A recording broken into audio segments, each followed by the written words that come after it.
Doctor اور طبیب اور حکیم ضرورتاً غیر مسلم ہو سکتا ہے، لیکن بعض اسپتال ایسے ہیں جیسے آغا خان خالص مذہبی نقطۂ نظر سے ہے۔ اگر کوئی آغا خانی گلگت چترال سے آ جائے اس کے ساتھ 60% تخفیف ہے۔ کتنی؟ 60%۔ اور مسلمان، مرزائی، یہودی، نصرانی، ہندو، سکھ، مسلمان انہی کے ساتھ ہے 20%۔ کہتے ہیں کہ وہ بہت زیادہ ہے، ایڈوانٹیج ہے اور یہ ہے وہ ہے۔ اور تمہیں شرم نہیں آتی؟ تم آغا خان میں مرتے ہو، تم قبر میں منکر نکیر کو کیا جواب دو گے کہ کہاں مرے تھے؟ فیما کنتم، تم کدھر رہتے؟ کہ میں آغا خان گیا تھا۔ آغا خان اور غلام احمد قادیان دونوں میں کیا فرق ہے؟ ایک جیسے کافر تھے دو۔ الحمدللہ اس مسئلے میں یہ عاجز اکیلا ہے، لیکن حق پر ڈٹا ہوا ہے۔ اور مولوی تو خود آغا خان جاتے رہتے ہیں، ان کے دل میں وہ نفرت کہاں ہے جو ہونا چاہیے؟ جب آغا خان اسپتال بنا اور اس کے بڑے ٹوٹائز ہو رہے تھے اور میں نے یہاں جمعہ پڑھایا اور میں نے کہا آغا خان میں جو مرے گا میں جنازہ نہیں پڑھاؤں گا، آغا خان کے اندر جو پڑا ہوا ہے میں عیادت نہیں کروں گا۔ سب تقریر جو میرا طریقہ ہے میں نے کر لی۔ اگلے مہینے، اس کے بعد والے مہینے میں ایک جمعے میں ایک نوٹس آیا ہائی کورٹ کی طرف سے، آپ جمعوں کے خطبوں میں ہماری انسلٹ کر رہے ہیں، توہین کر رہے ہیں، اور آغا خان اسپتال جو عالمی ادارہ ہے اس کو نقصان پہنچا رہے ہیں، کیوں نہ آپ کو پارٹی بنایا جائے اور عدالت میں آپ کا احتساب کیا جائے۔ میں نے اپنے ساتھیوں کو نوٹس دکھایا، ساتھی بڑے غمگین ہو گئے، بڑے مالدار ہیں، بڑے پیسے والے ہیں۔ ہمارے وکیل ہے، اس کو میں نے بلایا، وکیل صاحب غریب پر پسینے آ رہا ہے۔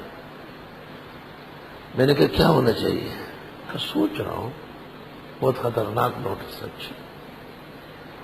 میں نے کہا وکیل صاحب لکھ، املا لکھ، میں بتا رہا ہوں، چھوڑ، اس کی سزا مجھے ملے گی، تجھے تو کوئی نہیں پوچھے گا۔ کہا نہیں نہیں۔ میں نے کہا جو میں لکھواتا ہوں بغیر تبدیلی کے لکھے، میں اسی لب و لہجے سے جواب داخل کروں گا۔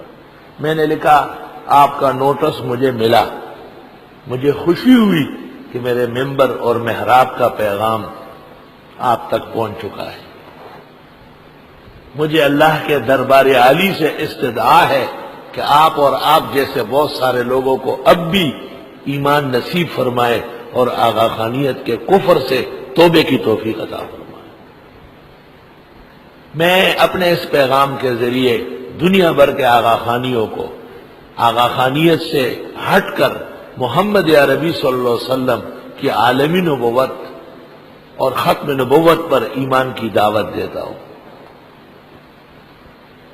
اور آپ نے لکھا ہے، میں آپ کے اس لکھائی کی شکریہ ادا کرتا ہوں اور درخواست کرتا ہوں کہ جتنا جلد ہو سکے مجھے کسی بڑی عدالت میں پارٹی بنائیں تاکہ میرا پیغام مسجد سے نکل کر عدالتوں میں اور پوری دنیا میں پھیل جائے۔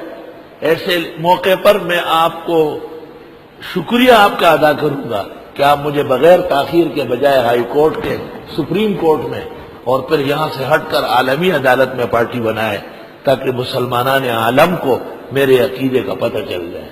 نوٹس چلا گیا، آج تک دوبارہ نہیں آیا۔ آغا خان یہ دیکھو چھوڑو مولوی کیا کہہ رہا ہے، یہ تو اس کا کام ہو جائے گا، ہمارا کیا ہے؟ کم از کم 100 میں 5 آدمی بھی سن لیں گے، وہ کہیں گے ہم نہیں جائیں گے وہاں علاج کے لیے، ایک عالم نے منع کیا۔ اللہ لا يتخذ المؤمنون الکافرین اولیاء، نہ سمجھے مسلمان کافروں کو اپنے رازدار، اپنے دوست، من دون المؤمنین، مسلمانوں کو چھوڑ کر۔ وَمَن يَفْعَلْ ذَلِكَ، جو کوئی ایسا کرے گا، فَلَيْسَ مِنَ اللَّهِ فِي شَيْءٍ، وہ نہیں ہوگا اللہ سے کسی چیز میں۔ جو یہ فرق نہیں کرتا اور وہ آغا خانی اور مرزائیوں سے بھی علاج کرواتے ہیں، دل کے سٹینٹ تک ڈلوائے، دل کے اسٹینڈ بھی ڈلوائے. مبشر مشہور مرزائی ڈاکٹر ہے، اس سے دل کے اسٹینڈ ڈلوائے ہیں. فرمائے یہ خدا کے ہاں کوئی چیز نہیں ہے، یہ شخص خدا کے ہاں رائی کے دانے کے برابر نہیں.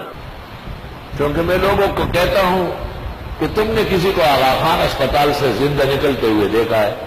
وہاں سے لاش نکلتی ہے، 6 لاکھ سے 10 لاکھ کا بل ہوتا ہے. تو خسرت دنیا والآخرہ. اور میرا یہ اعلان ہے کہ جو آغا خان میں مرے گا اس کا جنازہ میں نہیں پڑھاؤں گا. آغا خان میں غلام احمد قادیان میں کیا فرق ہے؟ دونوں ایک جیسے تھے. صحیفہ گجراتی ہے، مجھے یاد ہے، میں نے پڑھا ہے، اس میں صاف لکھا ہے کہ موجودہ اسلام اور محمد صلی اللہ علیہ وسلم وغیرہ سے ہمارا کوئی تعلق نہیں. یہ زینب مصریہ کو مانتا